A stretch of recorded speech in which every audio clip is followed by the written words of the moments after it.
Salve Maria, bom dia a todo o povo católico da terra de Santa Cruz.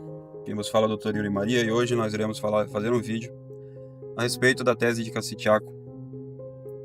Uma série de vídeos que iremos começar aqui a refutar essa tese. Em vista que os que são os cabeças dessa tese vêm difamando os nossos sacerdotes. Porque quem não segue a tese, segundo eles, tem má formação em direito canônico, em teologia, é um sacerdote mal formado. Em suma, porque fora da tese não há salvação. A tese agora virou um dogma de fé. E graças a isso, as inúmeras contendas, porque eles não são sede-vacantistas. Se você for ver bem, não são sede-vacantistas. The thesis of Gerard de Laurier does not say that Bergoglio is a validly elected pope. That's false. It's a false accusation. The thesis says that he is validly elected and is therefore a pope elect, but that he is not the pope. He is not a validly elected pope. Pope could never be said of him for as long as he is promulgating heresy. E o título que se deve dar a eles é outro: sede privacionistas. Eles são outra coisa. Outra coisa. As pessoas que não são tão instruídas, que vão a fundo, que buscam, como por exemplo, eu sou uma pessoa que não era instruída em muitas coisas. E eu fui ouvindo. Só que tem uma coisa que me difere. Eu vou atrás. Por exemplo, a pessoa falou que quem não segue a Semana Santa, segundo eles, que é a Semana Santa de Pio XII, que foi Pio XII que proclamou, quem não segue essa Semana Santa é cismático. Eu fui atrás para ver se isso é verdade. E vi que não era. E fui atrás dessas pessoas, esses sacerdotes que falam disso, e eles não souberam argumentar. O argumento deles foi esse: bloqueio. E aí eu vi que há uma má fé nessas pessoas. E o mesmo se diz na tese de Cassitiaco. Então vamos começar aqui a refutar a tese. Os católicos, e por quê? Porque os católicos estão fartos das mentiras e dos erros. Nós saímos da igreja modernista, aí alguns católicos caem nos erros da fraternidade, depois caem na resistência, ou sei lá, IBP. Alguns viram home alone, outros vão para a apostasia, outros acabam aderindo a ortodoxos, enfim. Por quê? Os católicos estão cansados, estão fartos das mentiras e dos erros. E essa tese é um erro. Um erro.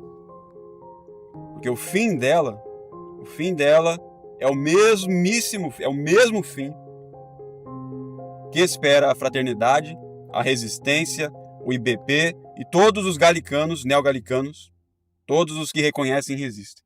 É o mesmíssimo fim.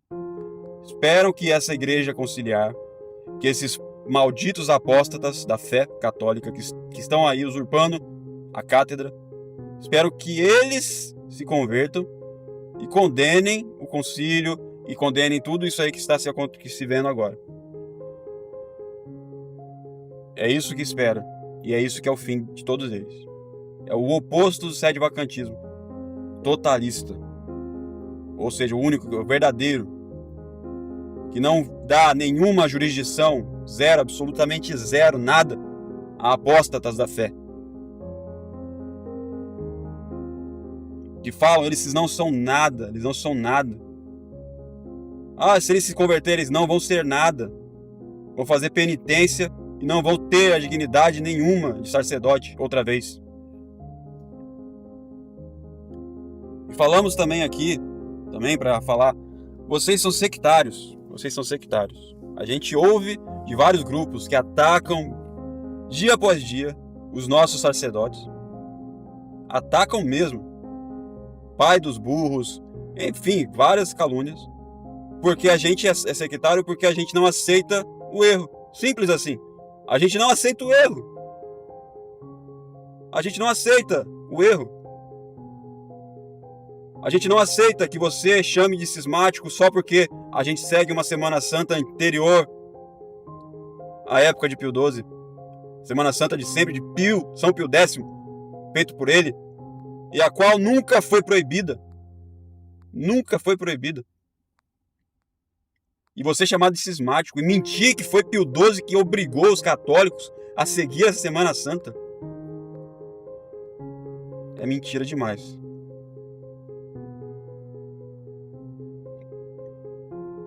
E assim, eles não aceitam quem segue, quem faz a Semana Santa de São Pio X. E falam que somos cismáticos. Depois querem diálogo e querem união. E o mesmo se diz dos sede privacionistas, os aderidores, os que aderem à tese de Cassitiaco. Eles querem o quê?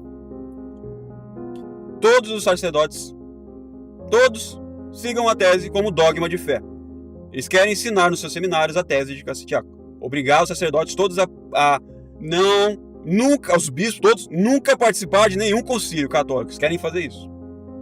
E querem continuar esperando nos modernistas a solução do papado. Isso eles querem. Fora da tese não há salvação. É isso que eles querem. Antes do padre Secada morrer, que Deus o tenha, a tese era só uma opinião. Você segue, legal. Você acha o carro da cor vermelha bonito? Legal, eu não acho. Era assim.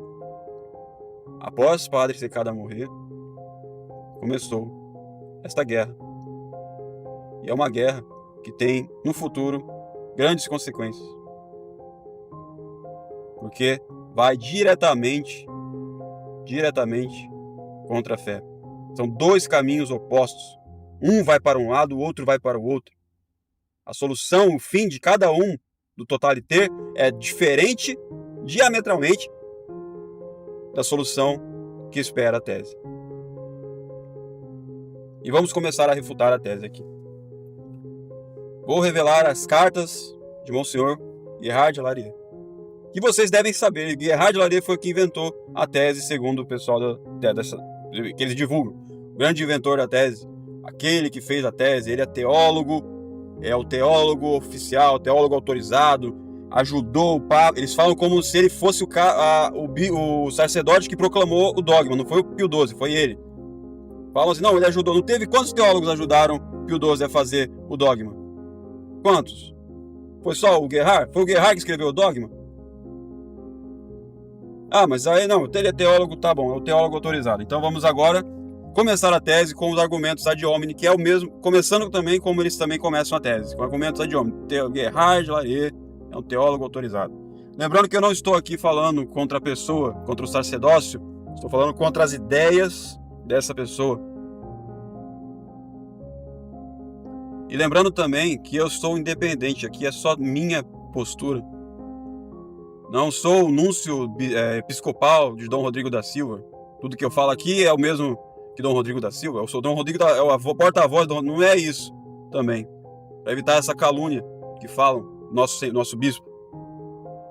Se eu tiver algo errado aqui, que venham me corrigir. Que venham falar, o senhor está errado nesse ponto, por causa disso. Isso sim é o argumento. É o debate das ideias. Isso sim. Não com essa baixeza que fazem esses grupos de seminaristas que foram expulsos do Seminário São José e agora se tornaram os maiores inimigos do Seminário São José, difamando o nosso bispo, os nossos sacerdotes, por aí, principalmente nos Estados Unidos.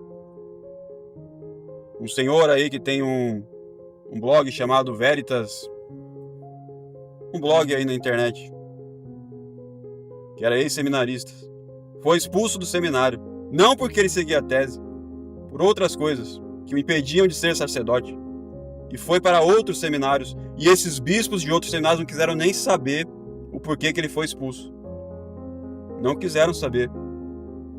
Estão aí, com essas pessoas, com veneno na boca, veneno, eles têm veneno, temos as provas dessas pessoas falando, tudo isso que eu estou falando aqui, tenho provas, eles têm veneno na boca, ódio, porque foram expulsos do seminário. E aí eles vão para outros seminários e começam essa difamação, esses ataques, e ainda ficam fazendo bom mocismo, falando que eles são sectários. Por que somos sectários? Porque eles não concordam com a gente. Isso é ser sectário. Se isso é ser sectário, então somos sectários mesmo. Não concordamos com coisas erradas. Não vamos tolerar coisas erradas, jamais. Mas aí você está sendo a união dos sete vagões. Não existe isso. É sim, sim, não, não. É assim, ó. Tá errado, então pronto. Por que eu não posso seguir? Porque aonde está um documento assinado de Pio XII falando assim, ó, eu proíbo que se celebre a Semana Santa de Pio X. Aonde? Aonde está um documento que fala que eu tenho que seguir a tese de Cassitiaco? Porque senão eu sou burro, teólogo, burro, tenho mau estudo em direito canônico e não sei o quê. É sempre assim. Ele é leigo, não tem moral. Ou outros argumentos, né, que a gente vê por aí, chamando eles são só uma criança, não se trata como uma criança, de segundos aí frades franciscanos, que tem alma de franciscano, falando que foi fugindo nitidamente ao debate.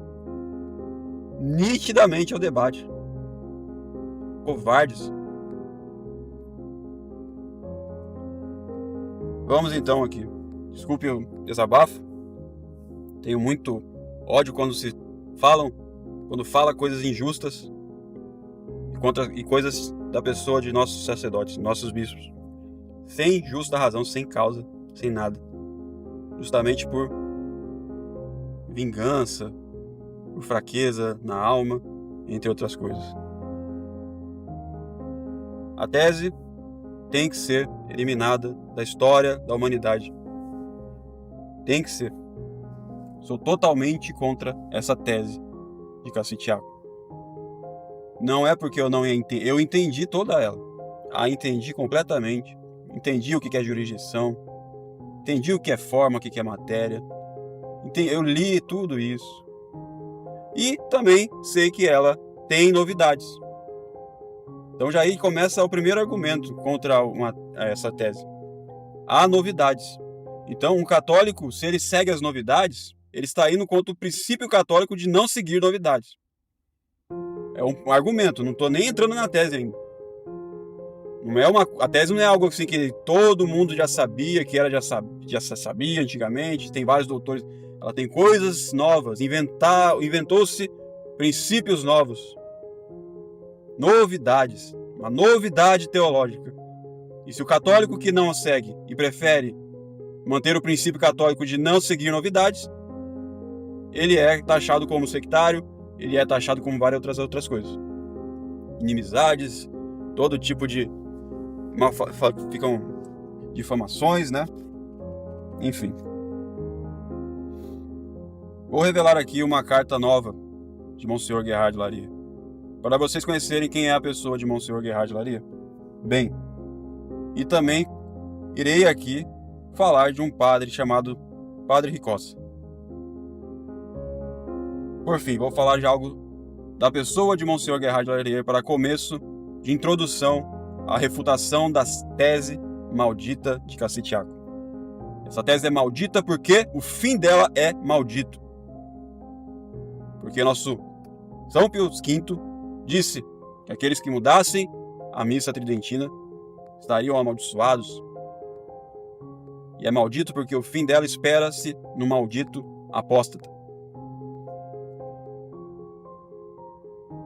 Monsenhor Gerhard Laria, antes de ser era um padre, ele estava lá, era daquele grupo de Ecônio. Dentro de Ecônio, ali se tinha um seminário de Ecônio, seminário de Monsenhor Lefebvre. Ali se tinha sede vacantistas, sede privacionistas e as pessoas da fraternidade atual da resistência. As posições. E tinha também algumas pessoas, pouquíssimas assim, digamos 2 ou 1%, que seguiram com o Palmar de Troia. Então, tudo isso aí estava lá, né, Ecônio? Esses pensamentos borbulhando. O que está acontecendo na igreja? Uma confusão geral. Não se sabia, alguns tinham a luz do que estava acontecendo, outros não. Tinha infiltrados em Ecônio. Se eles infiltraram, a cátedra de São Pedro, um seminário diacônico não vai se filtrar? Em plena época de Guerra Fria, em plena época de várias medidas para subverter a sociedade, tinha-se isso tudo. Monsenhor Guérard de Larieux era um admirador profundo de Monsenhor Lefebvre. E Monsenhor Guérard de Larieux queria, no seu coração, dar uma explicação teológica para a postura de Monsenhor Lefebvre. Porque Monsenhor Lefebvre agia como um cismático. Ele invadia as dioceses, implantava o seminário dele contra os bispos daquela diocese, contra a vontade daqueles bispos, fazia isso em vários lugares. Falava da apostasia de Roma, falava de tudo, a mesma postura que se vê nos meios aí da fraternidade, de falar que o Papa está fazendo heresias e tal. Heresias mesmo, sim. O senhor Lefebvre falou: Roma está em apostasia. Roma caiu em apostasia. E aí quando as pessoas chegavam para falar: e você reza pelo Papa? Ele ainda é Papa? Ele falava: ele ainda é Papa. Era um comportamento esquizofrênico. Comportamento de reconhecer e resistir. E nisso, Monsenhor Guérard foi tentar desenvolver uma teologia a respeito disso. Não só Monsenhor Guérard, teve vários outros que fizeram teologia a respeito da postura de Monsenhor Lefebvre. Mas a verdade é que quando Monsenhor Lefebvre foi questionado para dar as explicações, ele podia ter falado que ele não era Papa, ele podia ter sido brilhante, grandioso, mas como jovem rico, não quis largar tudo e seguir a Cristo. Não quis, quando ele foi questionado quando o Vaticano mandou uma congregação para fazer um questionário a Monsenhor Lefebvre, ele infelizmente fraquejou. E isto era o ambiente de Monsenhor Guérard de Larieux.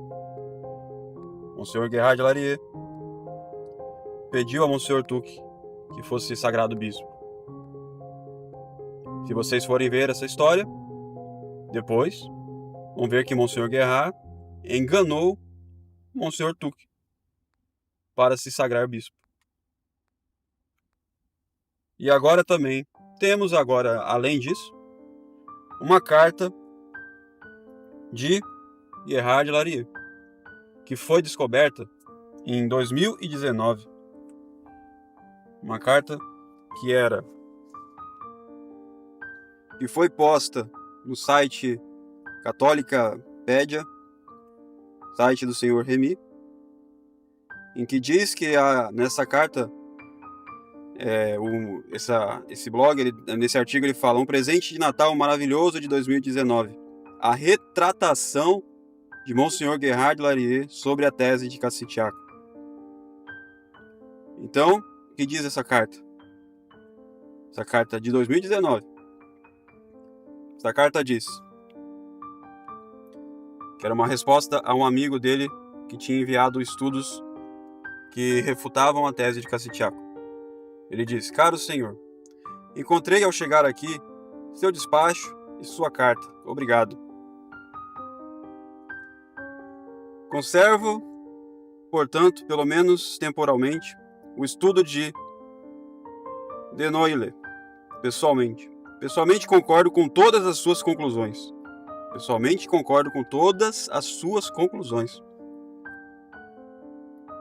Seu estudo é excelente. Agora acredito que minha tese contém enormes erros teológicos. Volto a repetir. Agora acredito que minha tese contém enormes erros teológicos.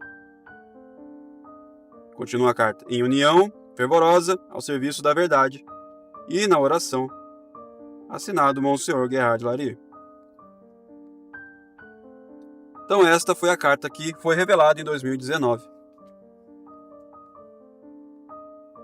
o teólogo que inventou a tese, o teólogo autorizado que inventou a tese, usando os argumentos deles agora, ele é teólogo autorizado. O teólogo autorizado, inventor da tese, se retratou e disse que ela contém enormes erros teológicos. E qual foi a reação, desse grupo? Ao tomar conhecimento desse grupo, os padres, um padre da tese que estava aqui no Brasil, ele enviou um e-mail a Padre Ricossa, perguntando-lhe se essa carta era verdadeira, se essa carta era de Monsenhor Guerard. E Ricossa afirmou no e-mail que sim, era de Monsenhor Guerard. Porém, depois, após ficar público tudo isso, Ricossa mente em um artigo da revista Sodalício. O título do artigo é Falsas Retratações e Falsos Amigos. No artigo ele diz que Monsenhor Guerard não era amigo dessa pessoa que ele enviou a carta e diz que é uma falsa retratação. E diz que a carta é falsa porque é uma fotocópia e que a carta verdadeira sumiu e, portanto, é falsa, sendo que antes ele tinha dito que era a letra de Guerard. Mas como eu sou uma pessoa que vai atrás, contratei um perito isento, mandei só para ele, falei assim, essa letra aqui é dessa mesma pessoa, e aí está o laudo, veja o laudo desta carta. Laudo pericial grafo documentoscópio. O que significa que é esse laudo? Para saber se essa carta é falsa, se teve como recortar, se teve alguma manipulação, se teve qualquer coisa nessa carta. Pegar e colar, tudo. É um perito do Ministério da Justiça. Tudo que foi analisado. O dinamismo do punho, o grau de habilidade, o ritmo da escrita, a velocidade, a espontaneidade, os ataques, remates, a pressão, evolução, calibre, tipo da escrita, espaçamentos, alinhamentos, ligações laterais, ligações ascendentes, inclinação axial, mínimos gráficos, valores angulares e curvilíneos, tudo foi analisado. E são as duas cartas. A primeira, que era já sabida em 2019, que Dom Ricossa, em e-mail privado, falou que era verdadeira e depois mentiu que era falsa. Mentiu.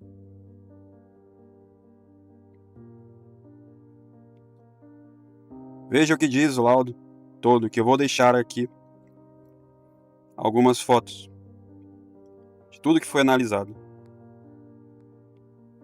E a conclusão do laudo. Desta maneira, concluo em virtude dos exames grafotécnicos efetuados na peça do exame, em comparação com as outras peças fornecidas, utilizando-se do método comparativo, que as assinaturas contidas na peça do exame são provenientes do mesmo punho caligráfico. A carta é verdadeiramente de Monsenhor Guerard de Larieux. Enormes erros teológicos, diz a carta. O inventor da tese se retratando da sua própria tese. Temos então o primeiro argumento, que Monsenhor Guerard se retratou. O inventor da tese se retratou da sua tese e ele disse que contém enormes erros teológicos. Isso é o primeiro argumento inicial que vamos começar aqui. Quem é também mais? Vamos começar mais. Quem é Monsenhor Guerard? No documento, esse mesmo documento que eu mandei para a perícia, queria ver se outra carta era verdadeira. E essa outra carta é reveladora de quem é Monsenhor Guerard. O motorista de Guerard, em uma entrevista, temos aqui então a primeira testemunha próxima de Guerard. Testemunha próxima. Disse que o bispo abandonou a sua tese, que acreditava em Garabandal, e dizia que Paulo VI foi substituído por um impostor, e que o verdadeiro Montini estava preso no Vaticano com mais de 100 anos. Se você notar, este é o mesmo pensamento também dos seguidores do Palmar de Troia. E lá no Palmar de Troia, eles fazem Paulo VI de santo justamente por causa disso. Eles acreditam que um falso Montini, o falso Paulo VI subiu ali, o impostor, e o verdadeiro estava preso. Quase como a história da irmã Lúcia. E lá no Palmar de Troia, Montini é um santo. Então, isso é um testemunho oral de uma pessoa próxima. Mas um testemunho de uma pessoa próxima ainda pode ser algo falso. Eles vão argumentar isso. Porém, o que nos fala a favor desse testemunho, dessa testemunha, é uma nova carta descoberta. Agora, revelada agora. Gerhard deixou uma nova carta que colabora totalmente o que essa testemunha diz. E essa carta é verdadeira, também segundo o laudo pericial. É Gerhard, é o punho dele, foi ele quem escreveu. E o que diz essa carta? Essa carta tem data 14 de maio de 1982, em Étielles. O que diz essa carta? Isso após ele ser bispo, tá? Um ano após ele ser bispo. O que eu penso? Meu pensamento é flutuante. Entretanto, estou inclinado em direção à veracidade da teoria do impostor Montini. E eu rezo por Paulo VI, como se ele estivesse vivo. Eu rezo por Paulo VI como se ele estivesse vivo. A menção feita de Paulo VI na página 14, de 8 de setembro de 1975, já não me ofende mais. Montini fez muito, extremamente mal, em 1970. Em seguida, o sósia, creio eu, o foi substituindo mais e mais. Paulo VI, então, pôde se arrepender amargamente.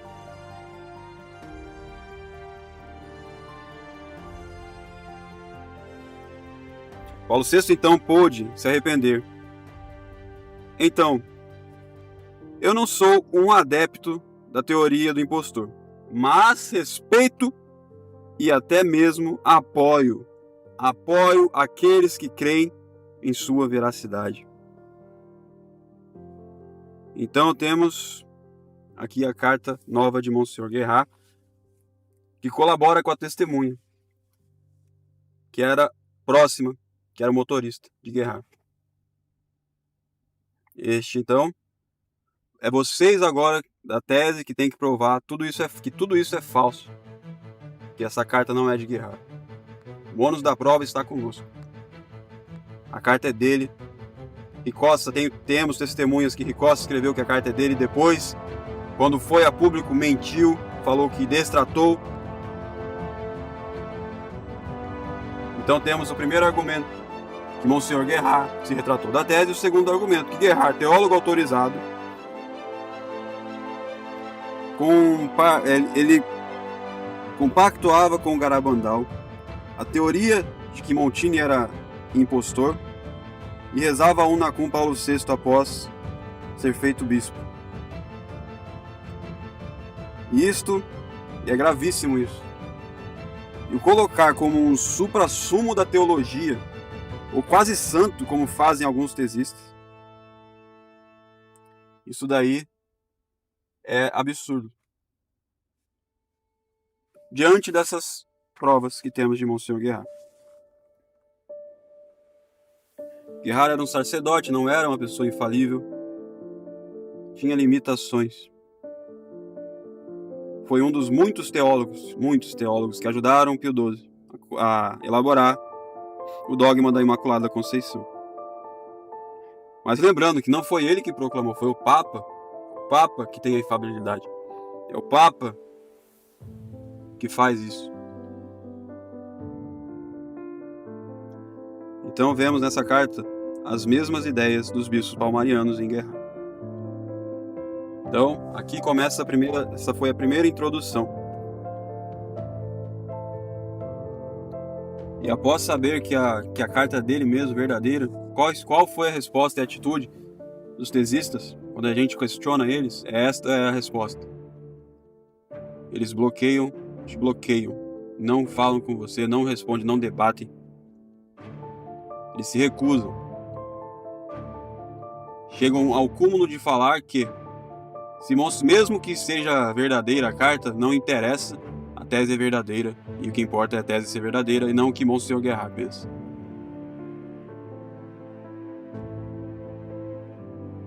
Então temos aqui, de um lado, Ricossa e Murro, que são padres tesistas, então tem um viés, que disseram que no leito de morte de Monsenhor Guerard ele estava lúcido, e que ele falou que ainda era seguidor da tese de Cassitiaco, sendo que ele morreu de insuficiência hepática, com câncer metastático, sem comer quase nada. E interessante, poderia-se falar algumas coisas a respeito disso, mas não vou argumentar com isso. Vamos dar o ônus da prova, a benevolência para eles. Temos esse lado aí deles como testemunha, com o viés deles serem tesistas roxos, de um lado, e tem desse outro lado que Ricossa mentiu, então já tem um falso testemunho, de um lado, contra Ricossa, mentiu que a carta era falsa. E temos também, de um lado, Guerard, que é contra a tese, que se retratou, que disse que tem enormes erros. E no francês ali, faux thèse, é como eufemismo de tese idiota. Um eufemismo de tese idiota no francês. E temos também a testemunha, que era próxima, e uma carta de Guerard também falando as mesmas coisas que a testemunha fala. Se você estivesse num tribunal e fosse um juiz, isso aí já teria sido causa ganha. De um lado você tem as palavras de umas pessoas com viés, e de outro pessoas que têm provas, fatos, perito, as cartas. Guerard se retratou da sua tese. E era falho naquela confusão geral, daquela apostasia que estava acontecendo ali. Uma confusão. Todos desesperados, sem ter um pastor. Católicos sem pastor, sem um papa. Com um apóstata se fingindo de papa, com a mídia toda em prol desse apóstata. As maiores desgraças do Concílio Vaticano II.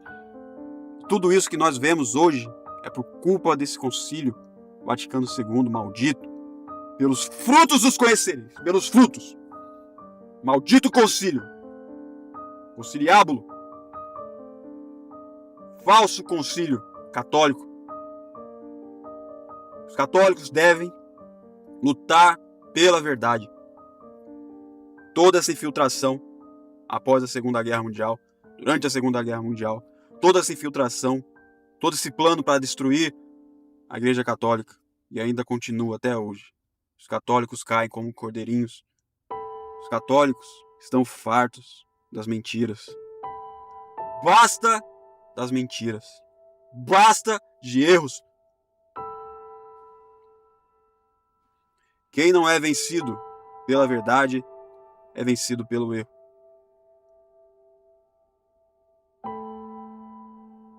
Então este foi o primeiro vídeo de uma série de vídeos contra a tese. Que essa tese maldita não entre no coração de vocês, porque o fim dela é o mesmo fim que espera todos os neogalicanos e todas as pessoas que esperam os apóstatas da fé.